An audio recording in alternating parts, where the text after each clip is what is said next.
friends. Thanks so much for tuning in with Embodied Astrology. My name is Renee. I'm a consulting astrologer and embodiment educator. And every month I offer astrologically guided readings that help connect you with your mind-body intelligence and energetic intuition. In this very special Aquarius season episode, we're going to tune in with 2025 and get some channeled messages specific to each of the 12 zodiac signs. So make sure to listen to the recording for your sun, rising, and moon signs. And if these readings speak to you, make sure to check out the extended readings for each sign in 2025. They include an additional 2+ hours of in-depth exploration for navigating this year's most important transits, retrogrades, and eclipses. Additionally, if you are an Aquarius sun, moon, or rising, or if you know how to work through the themes of each house in your chart and you know where Aquarius is for you, make sure to listen in on the Aquarius reading for an extra special edition with some important themes for Aquarius season. In 2025, that's January 19th through February 18th. If my readings resonate for you, let me know by clicking the thumbs up and tell me what lands in the comment section. Make sure to subscribe and stay updated with my monthly readings and astro-inspired movement and meditation practices. The best way to show your support and stay connected is to sign up for the Embodied Astrology newsletter, drop into a weekly or monthly Embodied Astrology class, or sign up for a monthly membership. You can find more information on everything in the show notes or at embodiedastrology.com. All right, let's get into your channeled readings for 2025. Okay, so this year in 2025, a lot of you are really investing yourself in what feels like a concentrated effort to actually transform your life. I think that you are really clear about certain things that no longer work for you, and you are ready to change them, and you understand that if you change these components of your life, everything else changes in relationship. What we do consistently grows over time. So habits, patterns, your kind of quotidian daily routines have enormous effect on the rest of your life. And it might not seem like anything to tune in with, for example, the way that you stand a little more heavily on one leg than the other while you brush your teeth. But 20 years of that will really influence your posture. And the way that you stand more heavily on one leg than the other while you brush your teeth is probably the way you stand more heavily on one leg than the other while you're waiting in line, while you're standing at a dinner party, talking to your friend, etc. And so when you then recognize that you want to change something and you start a daily practice while you're brushing your teeth of tuning in and standing evenly on both feet, this then has residual impact across the board of your life. And over time, if you are dedicated and committed and you continue to practice, those really simple changes and adjustments will have a huge effect.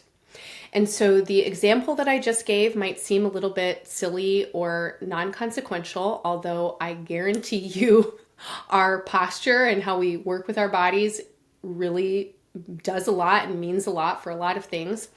But take that as a metaphor and think about it across the landscape of your life and really tune in with, where do you know that you are ready for change?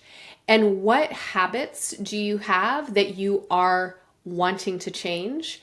And how can you implement new patterns and routines into your day-to-day and invest in those patterns and routines consistently? And remember here that consistency is more important than intensity. So if you do something for 5 minutes a day for 5 years, that's going to be much more impactful than if you do something for 5 hours once a year. So choose consistency over intensity and think about your dedications, your commitments, and what you really want to be affecting in a big picture and on the long term. And Virgo, you can make a lot happen. Now, this is especially important in a couple key areas of your life. First and foremost, with your health and kind of basic well-being. Now, health and well-being includes so many different factors here, and I am talking about your mental, emotional, physical, relational, and environmental well-being. And as a human being who lives on Earth with other human beings, your well-being is really impacted, of course, by the environment, by the world. And we live in a world that is not always the healthiest place to be. It certainly is full of a lot of causes and conditions that can create dis-ease. And I want to just honor that right off the bat, that we can have the best habits and still be negatively affected by things that are totally beyond our control. So with that said, take control where you can and focus on the small changes that you can make that you know you need to make. And again, this is across the board. So mental health, definitely pay attention to what you're paying attention to. And be discerning about what you are bringing into your mind and conceptual space. I'm a big fan of turning off devices at least a couple of hours before bedtime, just to help you get good rest and not have your dreams infiltrated by like the algorithm. Be discerning around technology and information in general. We are living through an era that feels a little bit like the Wild West of technological innovation. There is a lot of information moving through the airwaves, a lot of misinformation, disinformation, and a lot of biased information. So you want to make sure that you are diversifying your news streams and where you're getting your information from. And also that you are not just getting information from technology or from media, but that you are actually getting information from first-person experience by being there yourself or connecting in real time with actual people. There is a lot of what's the word I'm looking for? Like sensationalism in the media. That's part of how it works and makes profit, is by making things feel really intense. And a lot is happening that never makes it into the news, including a lot of the good news and including a lot of the ways that people are actually full of all kinds of different potentials and complexities and stories and backgrounds. And there are so many ways that we can connect beyond and across our differences.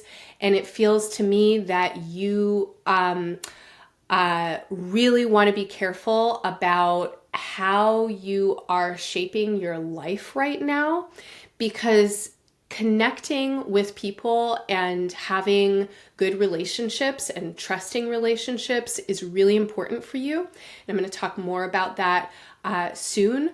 But first, I'm going to say that it is so important that you are not getting caught up in like fantasies or delusions about what's happening based on the stories that you're getting about it, but that you are taking time to check out different sources of information, make sure that what you're getting is fact, not fiction, not misinformation, and also, again, real life experience, first person connections.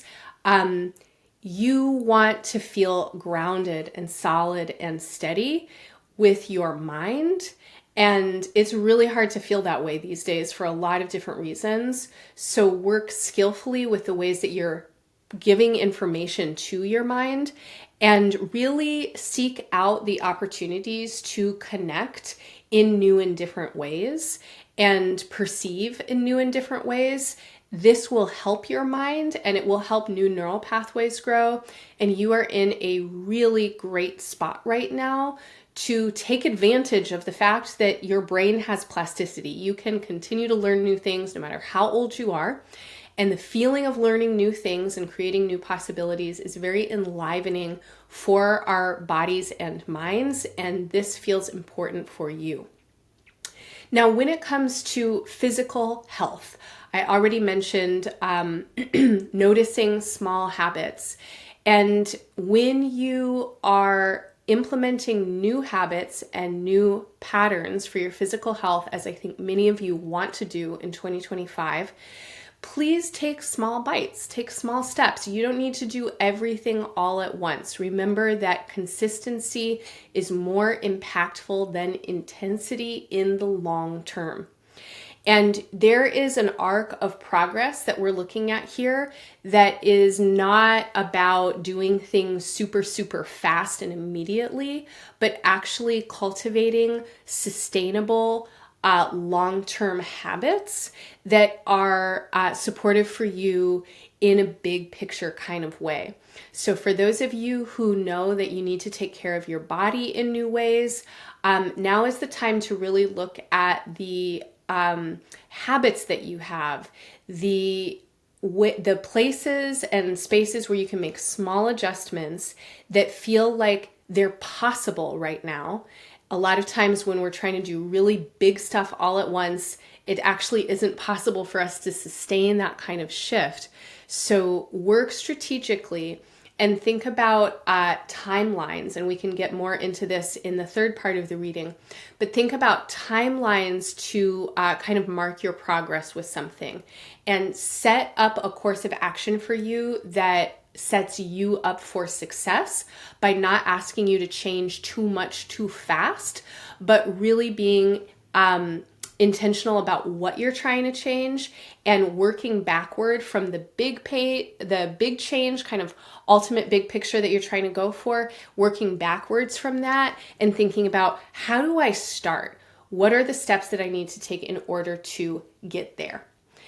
Now, then we have relational health and emotional health. And this is a really big theme for you, not just in 2025, but I'm going to say for the foreseeable future in your life across decades. But especially in 2025, I think a lot of you are really experiencing some big transformations in your social landscapes over the last several years.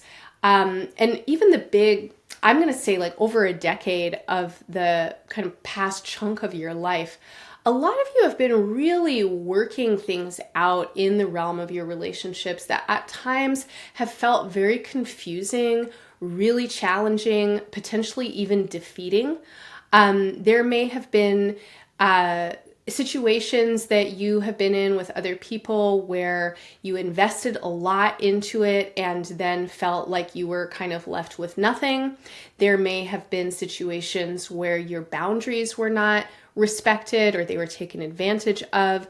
Some of you may have been really confused about what the dynamics of certain relationships were and kind of have had moments where you woke up in it and going, oh my gosh, this is not actually what I'm wanting. And I think that a lot of you have also experienced some degree of feeling isolated and lonely or maybe unmet, particularly in the realms of partnerships and important relationships. Now, in 2025, this is really starting to change. You have been through some things that have clarified a lot for you when it comes to relationships and what you need, what you want to give, and what you need to be getting in return. And this year, you are just done with certain ways of being. And that means that you are ready to really take a risk in some ways. Now, for some of you, this is going to look like differentiating and separating with specific relationships and dynamics where you know that the exchange is not what you want. And don't get freaked out if you don't know what I'm talking about right now and you're like, that's not me, all my relationships are wonderful. Maybe this part isn't for you. But if you know, then you know. And if there are certain relational dynamics where you've been feeling for a while frustrated, stuck, you're not being met, your paths aren't aligning, or there's some kind of unequal give and take that's happening and it is leaving you feeling depleted, disrespected, lonely, etc. In 2025, you're really ready to change that. And so some of you are looking at differentiating and separating in some important relationships, and this is a good thing. This is actually making a lot of space for the right kinds of people and the right kinds of situations to come in. And it's also giving the other people space for them to meet the right people and the right situations for them. And if there's a fear of letting go or a feeling of attachment and, oh, I should be there because what about them? Here, we just really want to trust that if you know that it's not a yes, then you can trust that it's a no. And by giving space to the situation, you are actually doing the best that you can for all involved. Now, others of you are really just kind of working something out for yourself right now about the concrete reality of what you want and what you need. And it may not necessarily be a focus on a specific relationship or a dynamic, but my feeling is that you are clarifying something about your values as well as your sense of self-worth and internal value. And this means something when it comes to how you connect with others. And 2025 is a year where you are really doing a lot of work to transform your inner landscapes, your psyche and your psychology. And especially in this place of value and values, a lot of funky entanglements can happen where our sense of personal self-worth and our values get kind of hooked with other people's value systems and their sense of self-worth. And especially when we are being affected by negative self-esteem and insecurity, or other people are, the hooks that we can get into, especially in intimate and familial relationships, can be extremely damaging. And some of you are really working on healthy self-confidence, and this is not new in 2025. It's actually something you've been working on for a long time.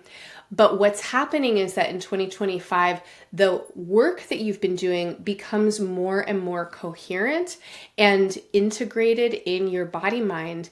And this then is shifting the vibe for you in relationships. And you have a lot more clarity and courage and confidence about being very forthcoming about who you are, what you want, what you can give, and what you need to get in return.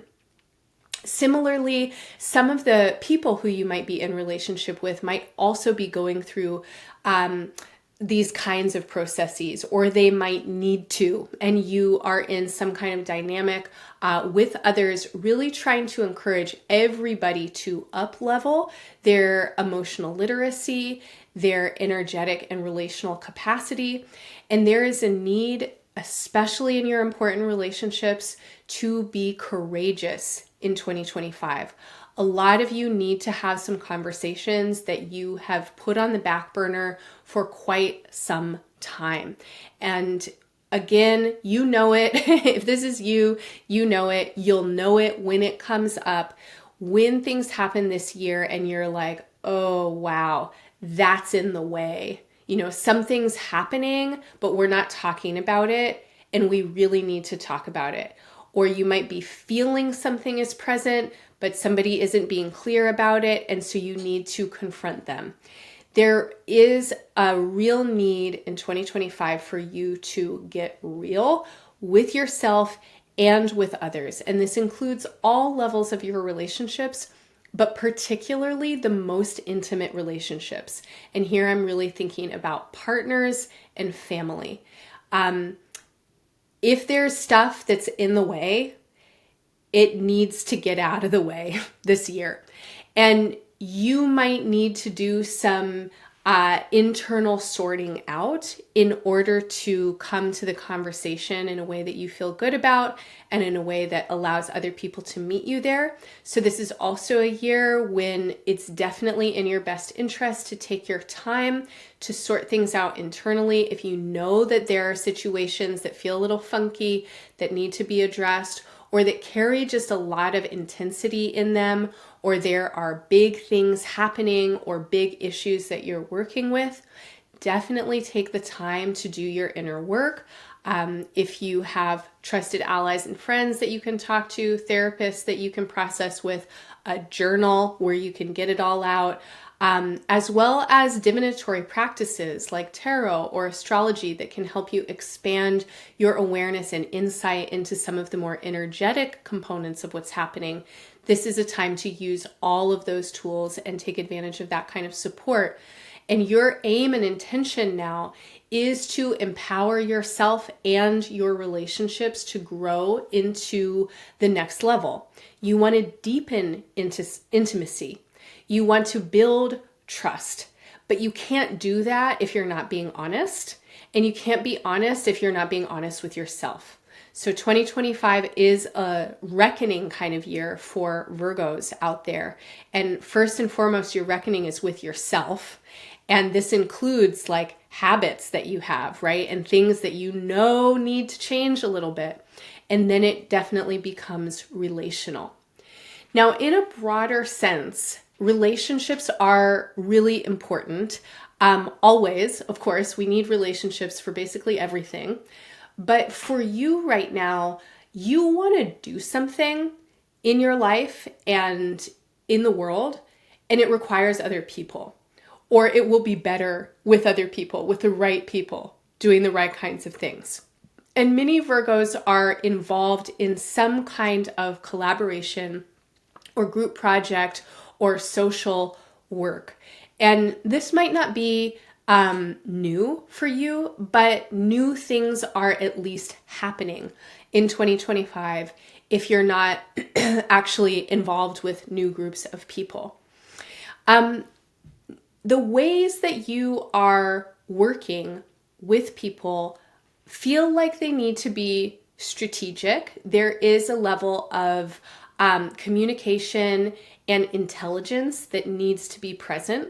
So having robust conversations that are full of curiosity, that include the opportunity for many different voices to be heard, many different opinions to be expressed, will be in your best interest. Now, particularly for those of you who are involved in any kind of humanitarian work, any activism or organizing, this is an amazing time to be doing solidarity work and bringing people together. And it's an amazing time to be working in new ways. So we are interested in new models of power. The old models of top-down hierarchies with one person in the lead and everybody else following that person, not what we're looking for. New models of power are decentralized, collective, and emergent. They allow for people to really play to their strengths and give their gifts, but also to be accepted and encouraged in the ways that they are learning and able to either be a support or be witness to where other people have expertise and skills. You want to be involved in social landscapes that really prioritize this kind of engagement and energy. And I would say that you definitely also really want to be suspicious of groups or projects or events that are happening around you where there is like a lot of celebrity culture or again, this kind of platforming of one person or one idea and an expectation that that person sets the tone for the rest of the group. That is not going to help you right now. It's not going to be helpful for anybody. And so if you find yourself in those kinds of spaces or dynamics, it's best to actually take your space and find other places to be. Now, with that said, Virgo, I want to say that I see you, and I see your leadership potential, and I see your creativity, and I see that you're special and that you really have a lot to give. And I think that a lot of you do need to step forward. You need to put yourself out there. There are some spotlights that are trying to find you. And with respect to what I just said, that we are looking for new models of power, new models of leadership, etc., I want to add to that and say that, in my opinion, if we can cultivate social expectations of robust, vibrant diversity and communal or collective leadership, then we are also invested in helping individuals really explore and express their unique gifts. And everybody should have the chance to be the center of attention and to be a leader sometimes. Not all the time, not for everything, but at least sometimes in some places, everybody gets to shine. And if we have communities where individuals feel celebrated, seen, witnessed, and valued, and also have training and practice and social norms around allowing everybody to be the center sometimes, but also taking space and, working together and being good followers too, then we have societies that are dynamic, creative, robust, really healthy. We have group projects and families and organizations that open up and expand their potentials in so many ways. And this is a complete reframe from a lot of the ways that projects are set up, which are often that leadership is in one place and certain people are designating the rules for everybody else. But again, things are changing. The old way is not the new way, and we are moving into a new world in 2025. In all of the readings so far, I've been talking about how 2025 and 2026 are bridge years. We are crossing a threshold from one world into a new world, from one dream into a new dream. And in the new dream, there's space for everybody to shine. And that means you too, Virgo. This year is doing something for you. It is poking at you a little bit. It is whispering into your ear and it's saying, get out there, get it. Show them who you are. Show them who you really are. Stop trying to pretend that you are somebody else. You don't need to fake it. You don't need to perform. You don't need to stay quiet and hidden. Virgo, get out there. Be yourself. Let it get bigger a little bit. And in the first 5 months of the year, basically January until May, I think a lot of you are feeling that poking. You're hearing those whispers. And there's something starting to turn and churn inside of you. And you're like, but can I? Maybe. I don't know. And you might need to go slow. Again, psychological reflection time. Just like I said, work it out internally before you have those important conversations. The conversations that you might need to have could be more public expressions. It might be a conversation that's not verbal, that's a gesture, that's your affect. There is a feeling here that you do need time to get yourself into a place where you are ready to put yourself out there and be seen, but also that time is coming and it's coming fast. So get ready and believe in yourself. And when the opportunities come for you to take the spotlight, step into it and shine because you have a lot to give. And when you show yourself and share yourself and take the risks to put it out there, people notice you. And as I mentioned before, your relationships are changing. They're changing a lot. And this year is going to start to bring new and different kinds of people and opportunities into your life. And you want to be ready for them because a lot of these people and opportunities are really ready for you. They are excited to build something with you, to go somewhere. And there are plans that want to get made. for some of you that feel exciting. It feels like they have some big visions in them, and they do somehow feel like they're part of something bigger. So when they come a knockin', definitely answer the call. Okay, that's what I have for you today. If you enjoyed this reading, it is an excerpt from your 2025 extended year ahead, which includes an additional 2+ hours of in-depth exploration for navigating this year's most important transits, retrogrades, and eclipses. You can purchase that reading and access it today through the link in the show notes below. For anyone who's interested in joining some of Embodied Astrology's live virtual events, we have some upcoming in Aquarius season that you definitely don't want to miss. On January 29th, which is the Aquarius new moon, join Ramon Parrish and me for a members-only event where we'll be looking at Pluto's recent entry into Aquarius and what this means for the next 20 years. On February 9th, the author, artist, and intuitive Janata Petrus is holding her monthly full moon artistic alchemy class. Take this opportunity to tune in with the influences and creative guidance of the Leo full moon. Finally, on February 15th, Sherry Taylor and Ari Felix will be leading a workshop on Saturn and Pisces and astrology for world building. You can also find me every Monday in Somatic Space, where we work with the astrology of the week ahead as guidance for gentle and healing movement and meditation practices. All of our events are available by recording if you can't attend live. We offer tiered pricing and scholarships to everything, including memberships, and no one is ever turned away for lack of funds. Find more information in the show notes or at embodiedastrology.com.